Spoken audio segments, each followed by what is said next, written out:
right. Hello, everybody, and welcome to Brian's Basement. My name's Brian, and this is my basement. And here we are for another episode, and we have a very special guest tonight. Before we get to that, a couple thanks in order. The first thanks is to Kim for two reasons. One, Kim painted this wonderful logo on our wall, and she did a very good job with it. And then the second reason is that she allowed us to paint a logo on our basement wall. So there you go. And then second, the second order of business is like to shout out our sponsor tonight, Darkness Brewing. They gave us a nice share on Facebook, and that's the kind of Bush League shit we're doing right now. Is sponsorship is worth a share. So with that in mind, if you got a live stream going and would like a shout out, just let me know, and we can do that on here. So before we start and we have our guest on here, I'm gonna play a song. And this first song I'm gonna play, actually, hold on. Before I do that, some idiot was texting me during my thing. Anyway, so this is this song is about the feeling trapped, which a lot of people are feeling about. So this was a request that someone made for me to sing. So this song is called "Fly in the House."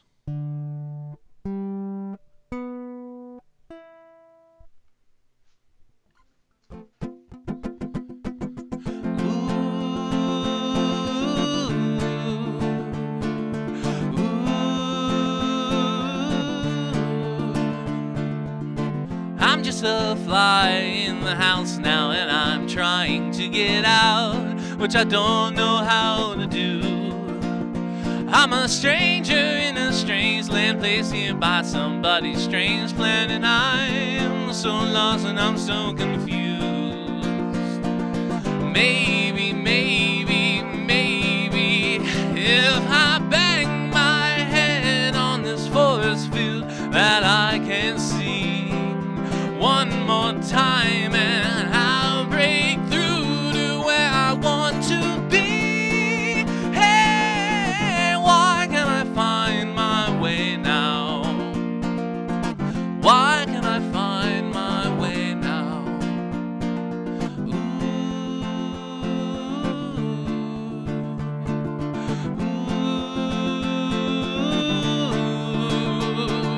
Flying on erratic flight paths, banging my head on the glass. I'm just trying to get free.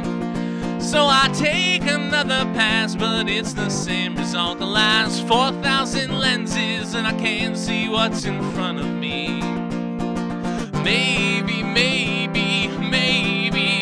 there is something wrong with the way that I perceive this world around me, and I'm lost for eternity. Hey, why can't I find my way now? Why can't I find my way now?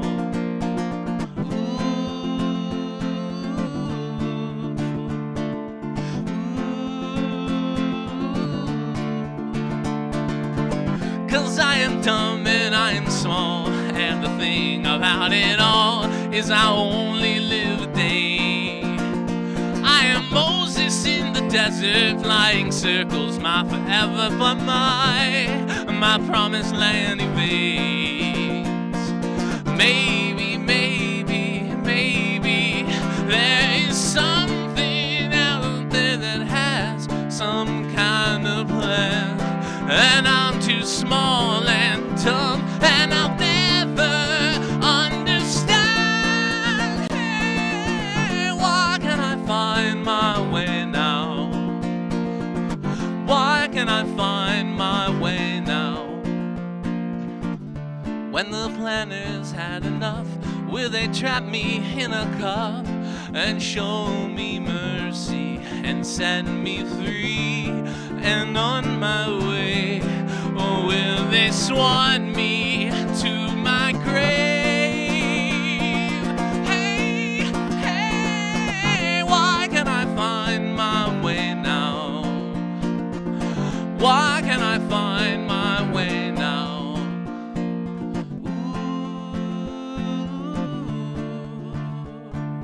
Ooh. And I'm not here all alone. There's lots of flies within this home.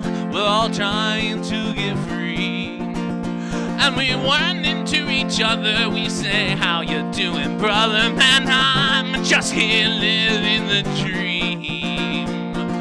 Maybe, maybe, maybe we are doomed to wander briefly, and then we die. And maybe, maybe that should give me a peace of mind. Why can I find my way now? Why can I find my way now?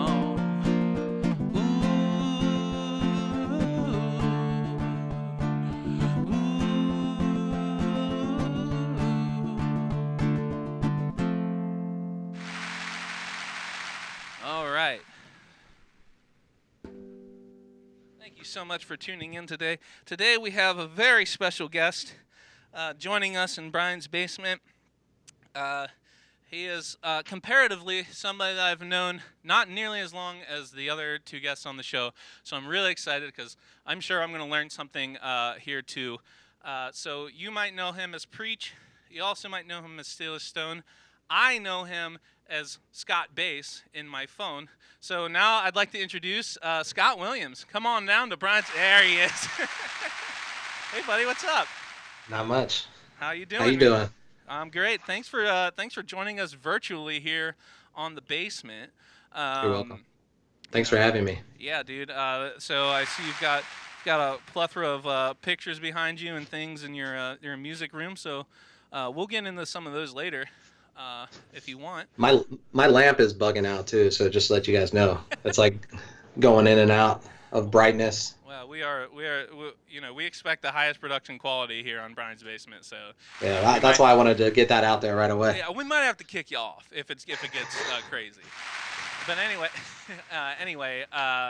let's. How about we start off with a song, Scott? Okay. What do you got for us coming up first? I'm going to do a song called There's a World, and it is about maybe just like the aspiration of things being better. Yeah. Sounds good. This is All right. There's a World by Scott Williams here on Brian's Basement.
My face from the pavement.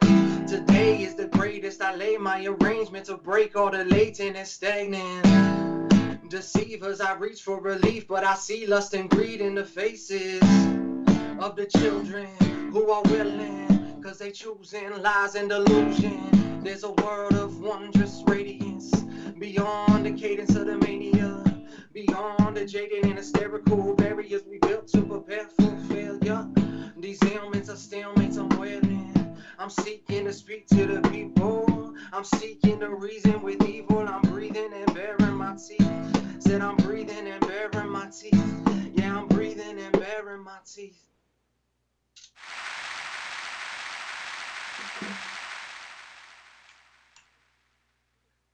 I had to put my headphones on. Did something terrible happen in the middle of that I wasn't able to know? No. Why? I just didn't know because I didn't have my headphones on, so you never know if someone's like... Yeah, there was just constant screaming over here. Stop! Stop! No. It was great, man. It was great. So it is just like a live performance. Yeah, I know. I could feel the energy down here. Just watching on my people watching on their projectors, watching my projector. The energy is just coursing through everybody right now. Well, there's so much energy that we had to take a dimension out of it. All right, man. So I want to, first of all, I love that song. I was hoping that you would play it tonight. And I kind of want to talk about, as we are prone to do on this show, I want to talk about some origins. So how did you, basically, I like to always kick the show off with, how did you get into music? When did you start playing guitar and singing or whatever? So what was the progression for you? I think the progression started with writing. I wrote a poem in 7th grade that I thought was bonkers. That's sick. But it was terrible. It was, about like love soaring on eagle's wings. And I was pretty sure it was like, I thought it was like the most original expression of love ever made by mankind. So I decided to keep writing, and I got better. I got a little better. And then I started playing bass in 7th grade.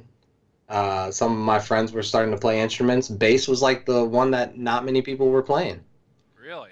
Yeah. Well, that's fascinating that you started off with bass. So you got some friends that are playing. You're writing some really wonderful poetry. And yeah. So what? Women are swooning left and right. Yeah. With the bass guitar smooth as hell. So then after that, like where does it go? Do you get in a band with some of those friends, or what's happening now?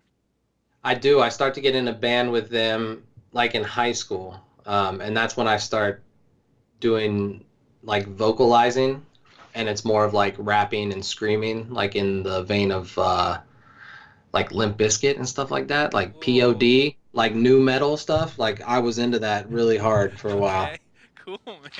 Yeah, rap rock, Rage Against the Machine. I was really into Rage, even though I guess they anticipated all that. Yeah, that's true. Was this? I don't know anything about Kid Rock except for a townie at Barn and Portsmouth told me that Kid Rock was country, and then he went rap, but now he's going back to country. I don't know the timelines of this, so was he involved in any of this?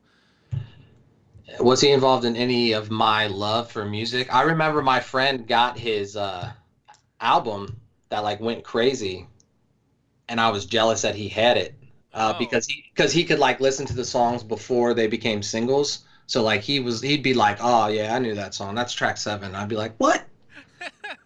But I never bought anything of Kid Rock's. And then he seemed to go country, but I don't know what he was before that. I thought he had roots in like the Detroit hip hop scene, but I could be terribly wrong. Yeah, I think this is overall a good knowledge level of Kid Rock that we're displaying right now. Like basically a little bit above awareness, but I think that's where it should stay. So you dig in, everyone. I implore you. When do you start writing music and putting that to what you're playing as far as like your original works, maybe outside of like doing covers? And I'm assuming this is rap, right? You're making beats and rapping at this time. Yeah, I was making some beats. I got this really cool software at Media Play back in the day. Oh yeah. Yeah, it was like under $30. I remember I got it, and I didn't really like any of the preloaded samples, but the drum beats were great because I couldn't find any drum loops. And then I learned how to like import bass and guitar so I could do samples. Okay. And they were not good beats. They were beats that I could then rap over. So it worked. And then I started picking up guitar more in the middle of high school, and that's when I was able to start like putting original stuff together, as opposed to like needing someone else to like write the song. Gotcha. So, what? So you're talking about like new metal and stuff, but like, what are you listening to like rap wise that's getting you into that kind of frame of mind? Rap wise, did you say? Yeah. Oh, so we're talking like early high school rap wise. I was avoiding all the mainstream rap, which was like the Cash Money Millionaires and stuff like that. I didn't really understand. It just didn't resonate with me. So I was really into like underground rap. I was in the church a lot, so I was listening to like underground Christian rap. Um, yeah, so that kind of like when I did start getting into more mainstream stuff, I was able to discern like lyrical stuff from just like pop stuff because of the underground education I got. Oh, that's cool, man. See, that's a world that I know nothing about. Because I was such a fucking douchebag in high school, and now, and still. So, okay. So, let's see what else we got on here. That sounds like, have you ever heard that Mitch Hedberg joke where he said, I used to do a lot of drugs? And they're like, yeah, and he's like, I still do, but I used to also. Yeah. Yeah. I Right, used yeah. to be a douchebag. I still am, but I also used to be. Yeah. So when did you first start going around the Crow's Nest scene? I met you at the Crow's Nest scene maybe a year or two ago, but Yeah. you have you've a history there, and you've been there way before I was going there. So when did that come? How did that come about? I got invited there one time by my friend from high school, Adam Yust, Oh who no, no shit. who plays with Peaceful Sorrow now. He and Ping, what's up? Yeah, If we you're gotta watching. get them on the show. Yeah.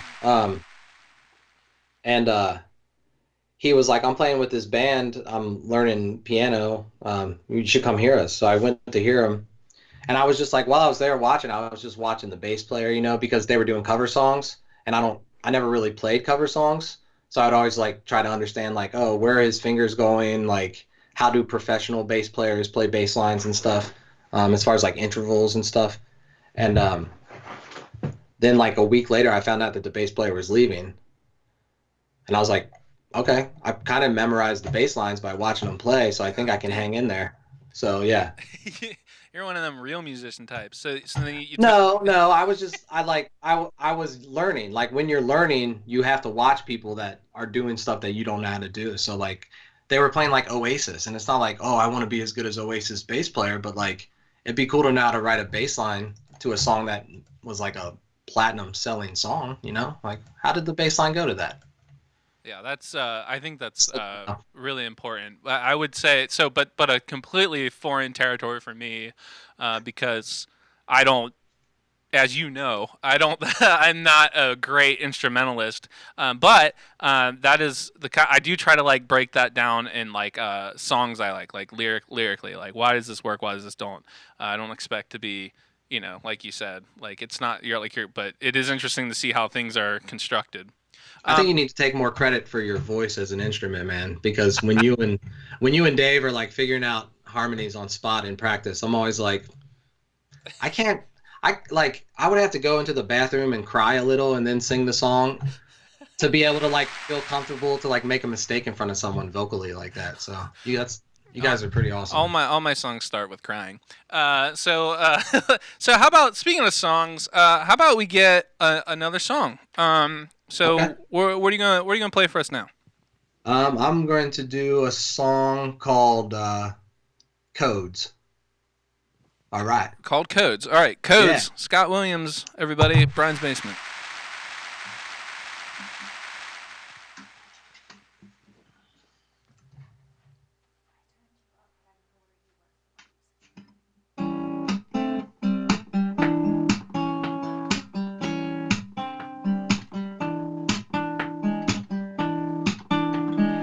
Sleep runs from my mind and it throws her new forms to refine on the motor. What's what in the world that we're told of? Old codes are the molds of the old ones. Young ones want fun, say so what? We live for the glory, then grow up. Forget what we learned and sew up. All loose ends for the new life shows up. In the worst of a choice when we roll up. Designer made, we sleeve rolled up. Drink till we drunk, then throw up. Show up late, take control of any little thing that we ain't know of. Any little seed money may grow from. Get a little greed and shown up. Lose our soul just so we can blow up. Seem everybody on their own, so we split, start spitting our own code. We start forgetting the whole. So I send that, translate the new and the old code. Yeah, yeah, yeah.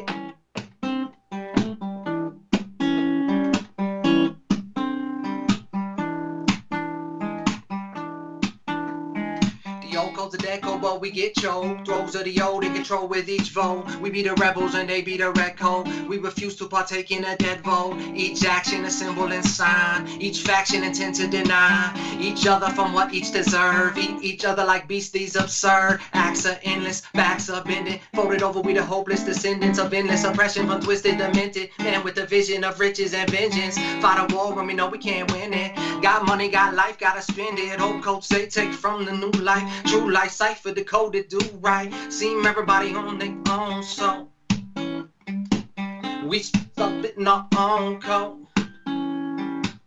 We start forgetting the whole.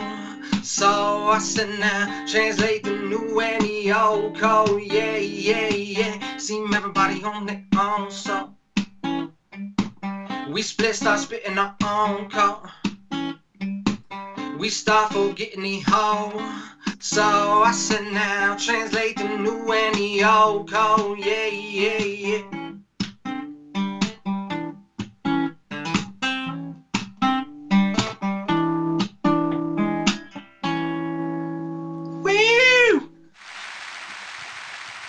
There you go. Yeah, you gotta cheer for yourself when you're doing one of these things. I'm fortunate enough to have an applause machine that feeds my ego. I moved the camera down a little bit so people could see my hands. Yeah, So that was I'm sorry cool. that they missed me hitting my guitar if they wanted to see that. earlier. Yeah, because that's a thing that you did on that you did on the first song too, and that kind of percussive playing and songs like that are what I want to talk about next. I want to talk about this concept that you're doing right now. That I guess we're calling it folk rap. Sure. Yeah. So Let's do it. yeah, so you this is why don't you tell us about it? Because you're the expert here. So what does that mean? And like what's the inspiration for that? Well, what it means essentially is that it's just like rap vocals with like folk music. But when I originally conceived of it way back in college, I was thinking of it as more of just like acoustic rap. But my raps weren't what people heard about raps, because at the time I was rapping about the moon and stuff like that. And so I thought this seems to have more of like a folk sensibility to it. So I would start calling it folk rap. And then another option I used to call it as a joke, I used to call it hippie hop, because it'd be like, because especially in college when you got this like white dude with long hair like and cut off shorts and do-rags trying to rap with an acoustic guitar, that's kind of what it looks like. That must have been quite a sight. So what are some of the challenges that go into writing a folk rap song? Like I can imagine that. I mean, it's hard enough to write. It's hard enough to write a song that's just like the folk song with like the three chords and lyrics and stuff. But like trying to do like a folk rap thing, like what are you coming up against when you're doing that? I think originally what I was coming up against was just trying to avoid the formulaic rap sing. Like, okay, here comes the chorus, he's going to start singing, which I do sometimes just recently because I never used to sing. So that was the original challenge, was like, how do I really make this folky if it's just me rapping with the guitar? That's when the harmonica came in. Okay. And then there was an artist in Muncie, Indiana, while I was going to school in Anderson, Indiana, and this artist in Muncie, Indiana, a lot of people probably may know of. His name is Josh Garrels, and he was just dynamite. He was doing what I was doing, but in such a refined way that I also kind of shied away from what I was doing because there were starting to become some comparisons, and I was like, I'm not really trying to like be him. Right. Yeah. That's it's interesting what you said about the harmonica, because that is the classic hide behind it instead of doing something tough on the guitar, or in my case when you don't even play a guitar. I frequently do that. So you've talked about kind of so the oh god, I'm such a terrible interviewer. So you you have like this folk world, and you have this the rap world, and they're like they're pretty different. I went to one of your shows in another band you're in. Yeah. And it was a rap show, and I had never really been to one, at least ever, but like it was very different. So like, how do you reconcile like the difference of like just like how the two genres and communities operate in general? Man, I never felt comfortable at a rap show, primarily because the opening of the night always started with some sort of like physical exchange with the hand that I inevitably botched. Oh yeah. So Yeah. I would always, when I started to like go to rap shows, the first thing I would say when like my dudes would introduce me is they'd be like, "Oh man, this is Flip," and they'd be like, "Flip, this is blah blah blah," and we'd go to like reach out, and I'd be like, "I'm gonna shake your hand now," because like people were coming at me with these handshakes, and like, or like if they were too quick with it, I'd be like, "Oh, so we're gonna do the grab," like I would like be like talking to them like to make sure I knew what I was doing, because as I learned in the hip hop community, people weren't looking at each other's eyes when they were shaking hands. They were looking at each other's hands. So they were able to anticipate movements. And when I would be around like my community, we'd look at each other in the eye and just shake a hand. But when there was some sort of, it was incredible. I actually always look at the hands when I shake normal hands, because I'm Really? so clumsy and socially inept baby. So I have to make sure I nail it on the first try. So I can definitely relate to that, but not for the same reasons at all. I totally picture me like as a child right now with like my parents like misguiding me, yelling, "You always look them in the eye when you shake their hand." I'm sure that's a thing that I was told too, but Like, no, that's I just want to too, look at their hands. let's I want face to be it, cool. looking people in the eyes is just too damn scary. So the you've mentioned to me before that sometimes you're hesitant to play the other way around. You're hesitant to play the rap stuff at a kind of more folky venue. I think it's super cool, and everyone I talk to thinks it's really cool. Have you ever gotten any like actual like pushback on this, or is it mostly just kind of like a perceived thing that you're just kind of you're making? Yeah, I think I'm just like internalizing something there. But like hip hop rapping does kind of bring out like a mentality in me, where I do feel a little more like maybe like abrasive.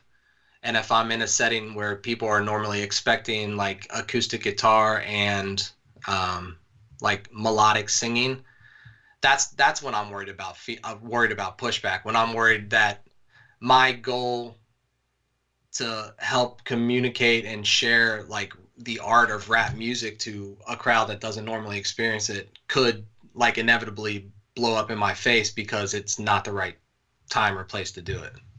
Gotcha. That's But I also want to state clearly that rap does not need me as a cultural ambassador. Sure. Yeah. I don't think anyone would interpret it as that, but I think that's just an extra tough. It's hard enough to get out there on stage and to sing your songs and do whatever, but to have to do it with that, that's got to be pretty tough. Yeah. Well, that's why I've tried to soften my delivery more. So like instead of like going up there and doing some like rapping, I'm trying to be a little more softer. Like it's like a whisper rap, which I really learned a lot from Josh Garrels. So Oh yeah. So yeah. is that guy? Would he have stuff online that we can like look at or? Yeah. Oh yeah. Okay. Yeah, Cool. dude is like a legit musician. No Legit. shit. Wow. Yeah. Well, that means he can't come on the show, unfortunately. But I mean, he might not have anything else to do. all right. So how about we do another song, and then Okay. after that we'll get into the call-in section. What do you think about that? That sounds cool. And okay, I'm gonna do a song called Yeah. Thirsty Blues. This is the Thirsty Blues, Scott Williams on Brian's Basement.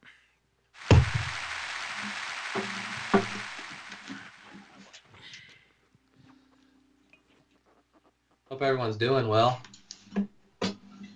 This song here is about being in a potentially terrible situation or a potentially great situation, depending on how you look at it. But if you've ever been in a relationship with a thirsty woman, you might know what this is like.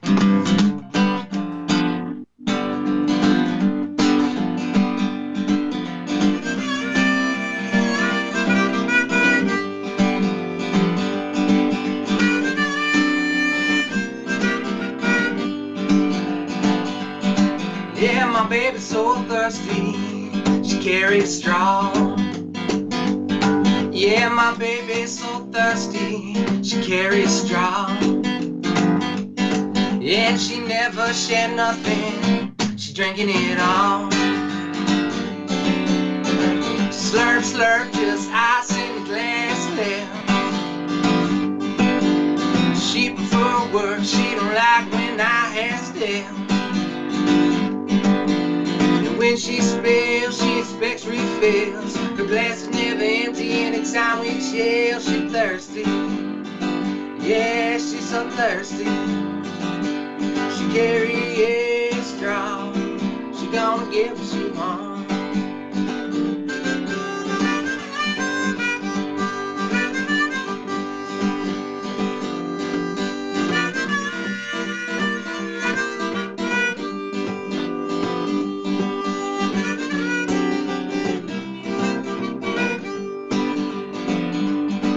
Yeah, my baby's so hungry, she carries a spoon.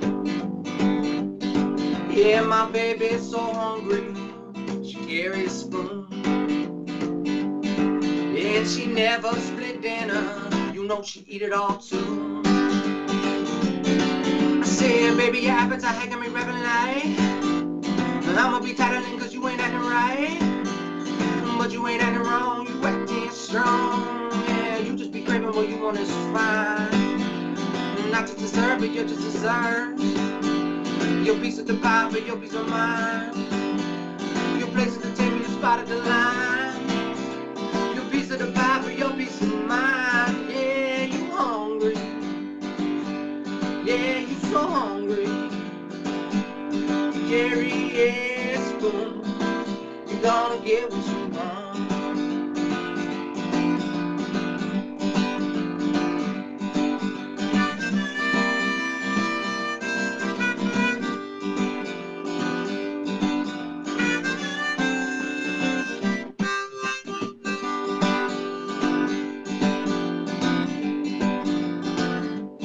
Yeah, my baby's so dirty, she carry a mop.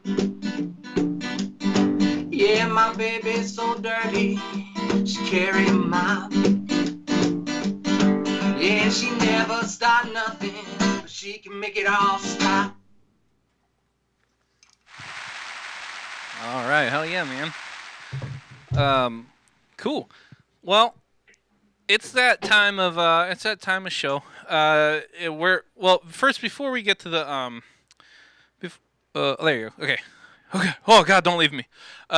Before we get to the call-in portion, let's do props first. We're gonna do props first tonight because we keep forgetting about props. So we're gonna do props.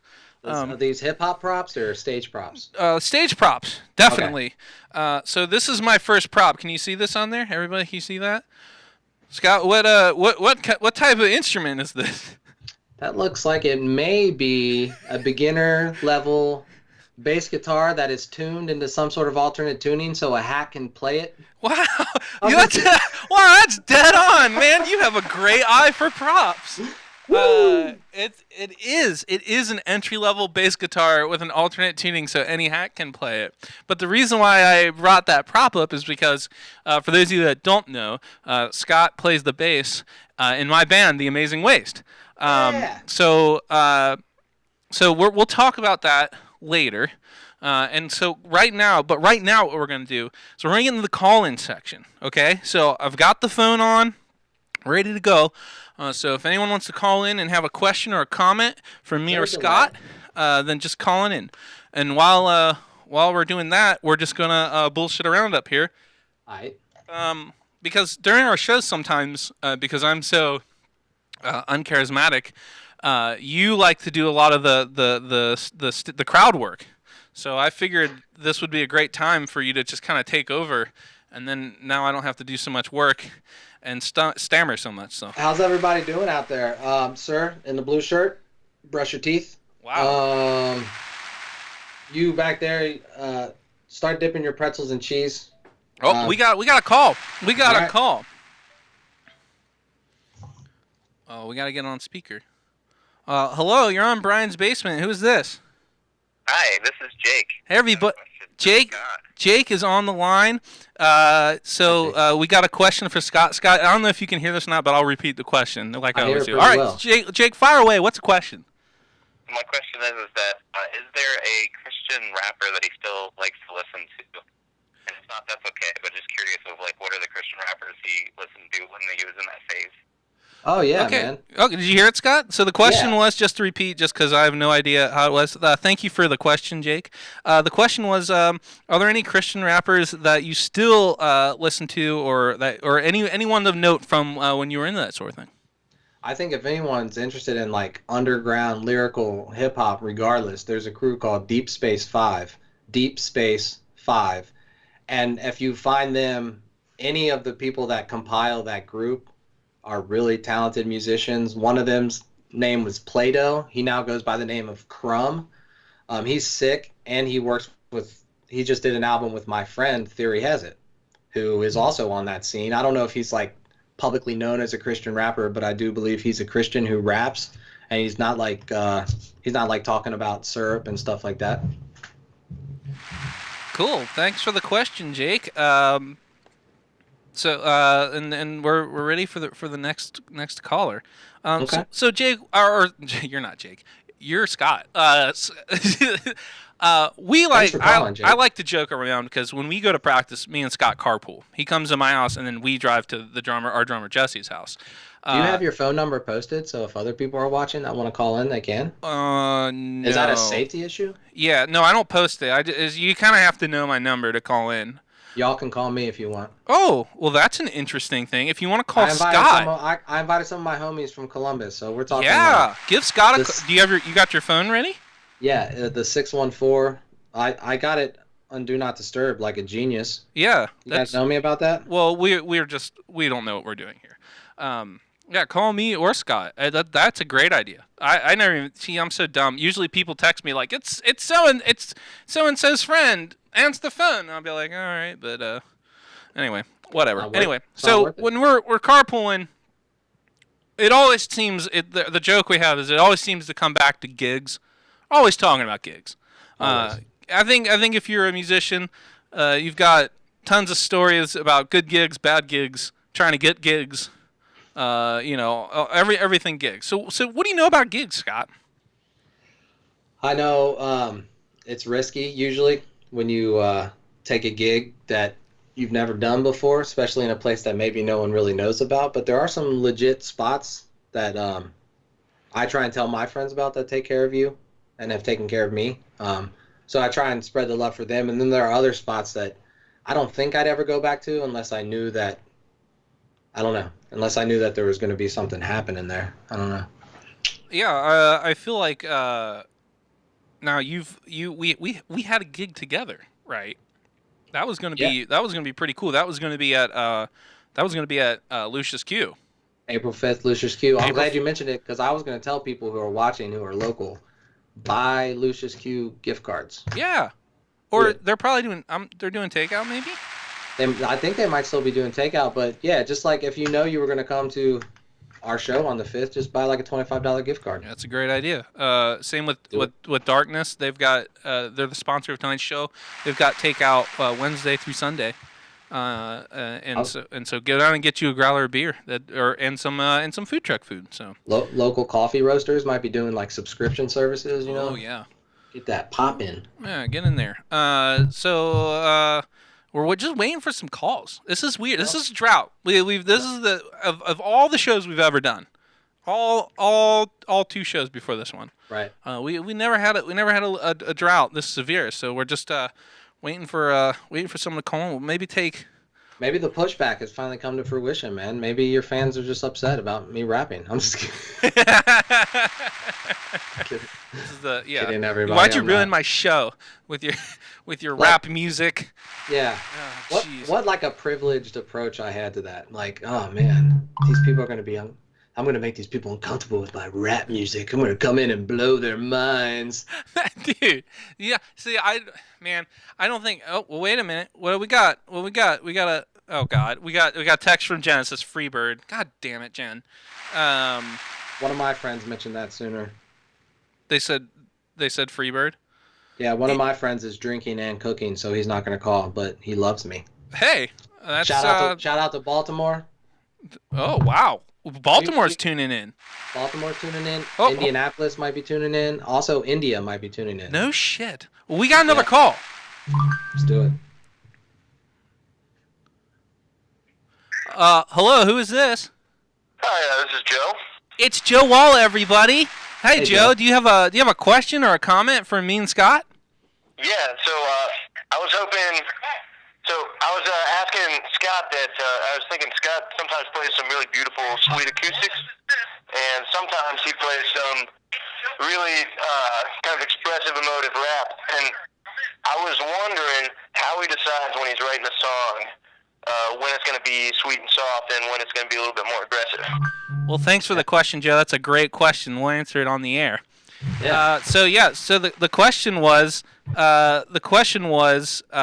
how do you choose between because Scott plays just normal, not normal. Scott plays just straight up like folk blues music too, and so how do you choose when you're writing a song between rapping it or playing not rapping it?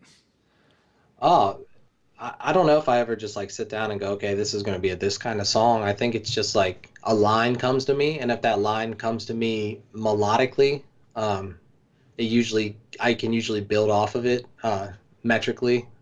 But if something comes to me like rhythmically, that's like catchy, then I'm stuck deciding if it's going to be a blues song or if it's going to be like a rap song because. I really like the repetition in blues songs because when you just get one good line, you can just kind of ride it out a little bit. But you probably have to figure it out somewhat soon because rap songs have so many more words, right? oh my God, yeah. So like, there's got to be a moment when you're like, I have this idea, and then like you can't just be like, this is a cool stanza, let's make this a rap song because there's just so many words. Well, I think, and also like just to like also emphasize the artistry that's involved in like rap lyricism. My rap stuff usually comes at the end of a really like long creative spell. So it usually comes after I've been writing for at least 6 months on a bunch of stuff, and then somehow I'll like hear some beats or I'll have some like guitar progressions and I'll just like be able to just like spit out 16 bars of words relatively, not like easily, but like relatively in like a muscle memory type of way, because I used to sit in a room with my friends, Theory has it, and Wonder Brown, the guy that sang in that band with us. Hello to both of you if you're watching. Yeah. Portland also might be in the house. And we would like write our verses, I think within like a half an hour to an hour. So while Theo was chopping up samples and like making a beat, once the loop got down, we were off to the races, and we would try to have like songs written and recorded. They'd probably like in about the 2 or 3 hour range. Damn, that's impressive. I mean, it's just such a different skill. Like, if I couldn't even start to think about how to do it, let alone come up with something in 2 or 3 hours. It's amazing that you can you're versatile enough that you can do both. Well, I think we're gonna. And you're also working with 2 other guys too. So I mean, you're writing one verse. Maybe you get a hook together, but then you're kind of like you get your one verse to work on, and you kind of are expected at the end of that time to have had it rehearsed, spit, and recorded by the time you leave. Wow. Yeah. I want to hit on. I do want to hit on something you just mentioned about like collaborative writing. But before we do that, let's close down the call-in section, and how about we have another song? This is song 4, correct?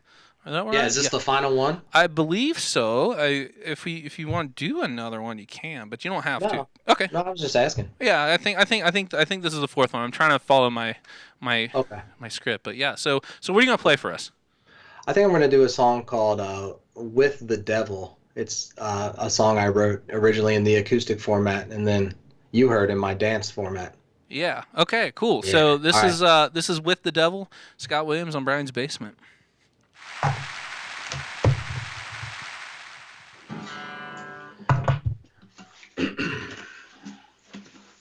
Thank you all so much for hanging out.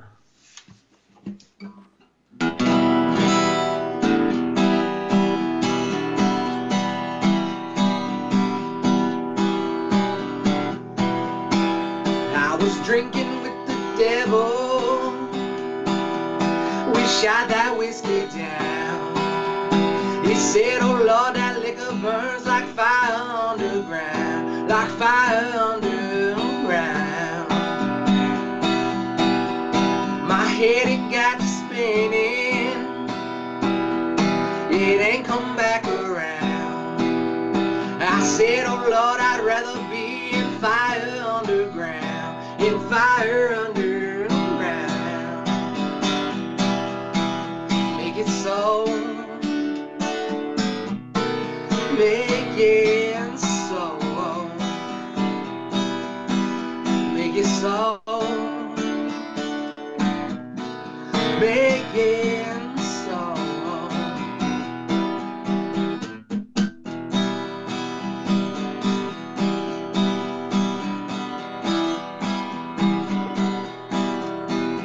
I was dancing with the devil. She let her long hair down. You know that red it glow just like a fire in the ground, a fire in the ground. My heart it got to beating. I bet she felt it pound. I trembled like an ember in a fire in the ground, a fire in the ground. Take it slow, take it slow, take it slow, take it slow.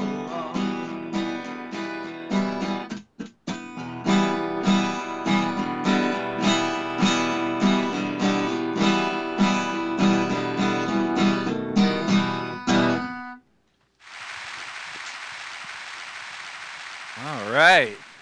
Thank you for that, Scott. All right, man. Well, I just got a couple more maybe wrap-up questions, things to talk about. The first thing I want just to kind of carry over what we were talking about before the song, collaborative songwriting. This is something that I've personally never been great at, but I would like to get better at. So do you have any like tips or like what works and what doesn't work in collaborative songwriting? Well, I mean, it all depends. I think you got to like be on the same page with people, like kind of like know what the goal is of the session, as it were. So like when you show up, it could be like, oh, I got some progressions and some maybe like a melody. And be like, okay, well then let's work on that and let's get that finished. Because sometimes with collaborative writing, you're just like spinning wheels. because there's no direction and people all have different directions. Like I was in Yeah, yeah. that's how I feel. I feel like I'm just kind of working on stuff the same time as somebody, not so much in line with it. What was that? like you're at a co-op, like not a Yeah, right. Yeah, that's so. Yeah, cool. And before we go, there's just something I want to just to kind of tie in this whole like folk rap concert, something that you talked about at one of your shows in between songs, and I think you even said during that you're like, oh, I know people are tired of hearing this, but and I said after the show, I said, yeah, but not everybody's heard it, and I think it's a really fascinating point, and that was basically that the concept that rap is a form of American folk music, right? yeah. So I wonder Yeah. if you could like elaborate on that and where you're coming from with that, because I think it's really true, and it's something that maybe people that aren't fans of rap, it's like a way to think about it that can kind of bring you into it. Yeah, yeah. Well, I think about just think about normal like mountain music, like what we call folk music. People that use their heritage that was passed down throughout their family to like make music with the instruments they had. So then you take that to like 1970s Bronx, and you have DJ Kool Herc. The only instrument he really had was just like a killer record collection and an awesome sound system, and he threw a party, or like probably what the mountain people would call like like what are the like a hootenanny or something. Yeah. So like people just getting down to music, and the people who can bring it the best are the people who are going to have the best parties. And then you have someone like Grandmaster Flash, who's like going to Radio Shack and like buying components so that he can crossfade records, so he can keep a loop going forever. Like this is like, I don't know, it's like engineering wizardry that goes beyond just like any kind of like, oh, they're just some down and out people like singing their hearts out. It's like, no, these are like intelligent people that were expressing themselves and innovating music, just like the people in the mountains were distilling all the cultures there. The people in the Bronx did that, and it's something. And Go with ahead. the mountain people, that was like, it was still kind of looked down upon until the kind of folk revival of the 20th century. But previous to that, it was kind of, and it takes a while for it takes a while for it to like catch on and stuff with the. Yeah, I think about that a lot too. Like, will there be a time like there'll be like a rap revival when like Right, yeah.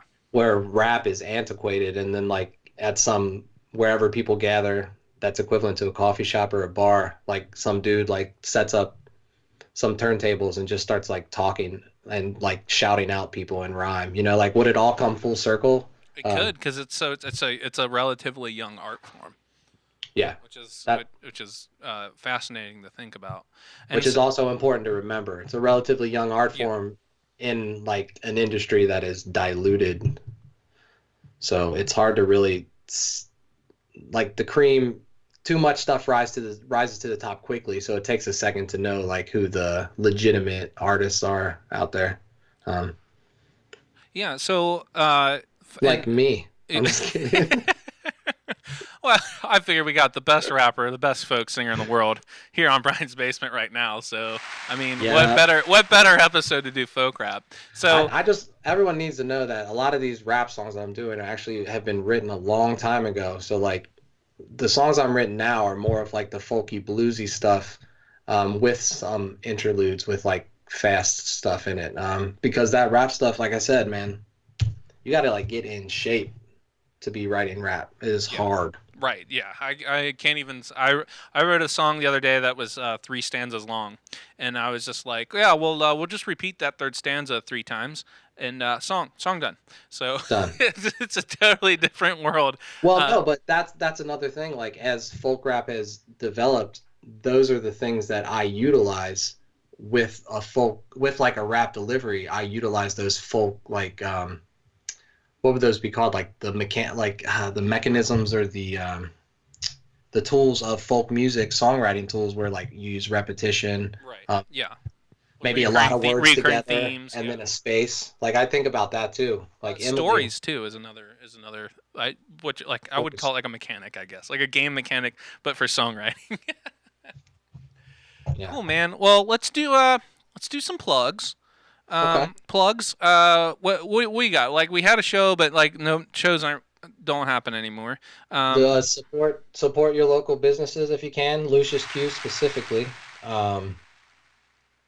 What else? What are some other plugs, man? I would say support your any artists you find. There's a lot of people are live streaming and stuff. So you know, give a little tip next time you're watching one of those things. And Jake, check out Theory Has It, man. Yeah, He just sent me a vinyl, man. Theory Has It. He makes awesome beats. So if you just want to hear some instrumental stuff, I just ordered a vinyl from him today, 2 days ago, and it showed up. And you're on SoundCloud. I posted a link in this video description, and that's under your Steel on Stone. Steel on Stone. Yeah. So do you want to? Where does that come from? Let's just finish on that. Where does the Steel on Stone come from? And you know, we'll call it at that. Yeah. Steel on Stone comes from a line from a Gene Toomer book called Cain, which was written in 1923, which supposedly was like the kickstart of the Harlem Renaissance. And in that poem, he uses the sound of steel on stones to be the sharpening of scythes against like a whetstone. So it's the noise right before a harvest. So all the music that I record on my own in my basement is like the sharpening of my tool for maybe something like for the harvest, because I would really like to do something a little more prominent than just like releasing songs from my basement every once in a while. So there will be a harvest. That's awesome, man. Well, dude, thanks for coming on the show and doing this, coming on here virtually.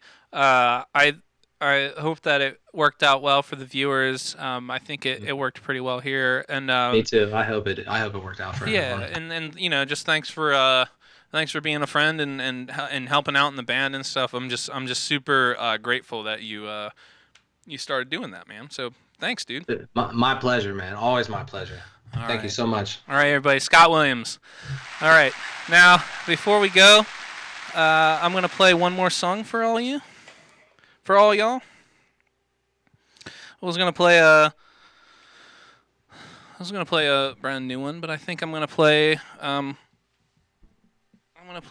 oldish new one. This is a song that's about the kind of some of the insecurities, kind of that we talked about tonight, as far as like, you know, getting on stage, wondering what the perception of you will be, and how that all plays out, and ultimately imposter syndrome. So this is a song called "Putting It On."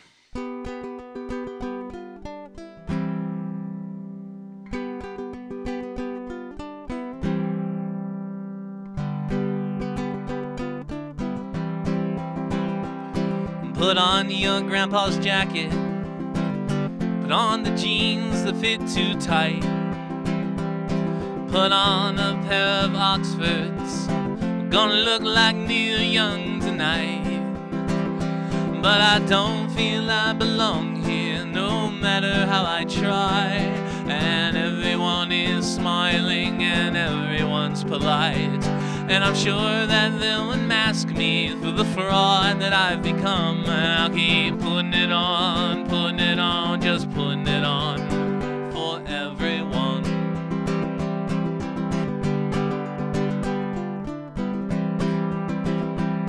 Put on the silly sweater, the one that you got at the thrift store. Put on some cut-off jean shorts, and we'll all laugh at my decor.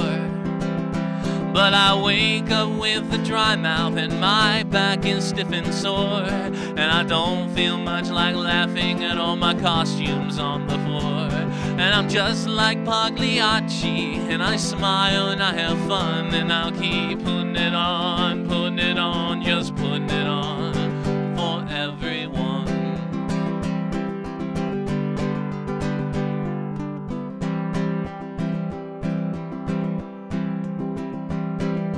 Go home in the evening, put on sweatpants and a gray sweatshirt.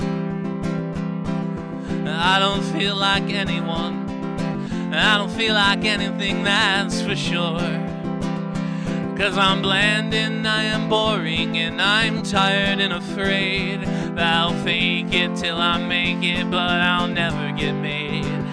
And I like the imposter much more when it's all said and done, so I'll keep putting it on, just putting it on for everyone.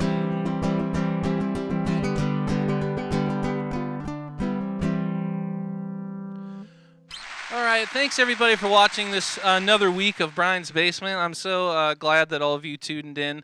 We'll probably be here next week, so I hope to see you again. In the meantime, stay safe, support your local businesses and musicians doing live streams, and just try to have a good time. All right, thanks everybody. See you next week.